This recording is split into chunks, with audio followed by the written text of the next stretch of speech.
Un gol di giunta a 3 minuti dalla fine condanna la Nuorese dalla Coppa Italia al Portocorallo. Un epilogo amaro per la formazione del tecnico Bernardo Mereu, che nell'arco di 90 minuti non ha demeritato. Un gol che ha rotto l'equilibrio di una gara che è stata molto tattica, specie nel primo tempo. Nella ripresa i due tecnici hanno fatto dei cambi che alla fine hanno arriso alla formazione di Virgilio Perra. La Nuorese è arrivata alla sfida senza tre pilastri come Usai, Namani e Lepore, ma i sostituti non hanno demeritato. Per vedere la prima conclusione bisogna attendere il 14° con Sias, che ha servito Gallon, la cui conclusione è debole e non impensierisce l'ex Manis. Al 20° l'arbitro fischia una punizione a 2 in area per un retropassaggio preso con le mani dal portiere giallonero, ma la conclusione della Nuorese viene deviata in corner.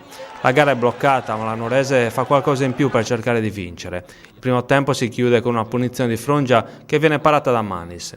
Nella ripresa Mereu prova a ridisegnare la squadra mandando in campo Emanuele Alessandri per Coco e Biscu per Puddu. Perra invece fa entrare Giunta al posto di Azzori, una mossa che alla fine si rivelerà vincente. In avvio al secondo minuto Sias prova la conclusione, ma la palla finisce a lato.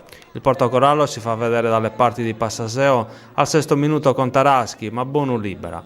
La gara si continua a giocare a centrocampo con i portieri inoperosi per larghi tratti. Alla mezz'ora le migliori occasioni per la Nuorese. Al 32° Sanna su imbeccata di Bazzoni manda alto. 4 minuti dopo è lo stesso Bazzoni a concludere debolmente. Al 42° il gol beffa del Portocorallo. Giunta servito al limite da Nuvoli, scaglia un bolide che trafigge il portiere verde-azzurro. La Nuorese nel finale tenta di trovare il gol del meritato 1-1 che avrebbe mandato le squadre ai supplementari. L'occasione capita a Sias che, partito in sospetto offside, manda al lato da buona posizione. La sfida finisce qui, il Portocorallo alza la Coppa Italia, la Nuorese spera di festeggiare ad aprile la vittoria del campionato.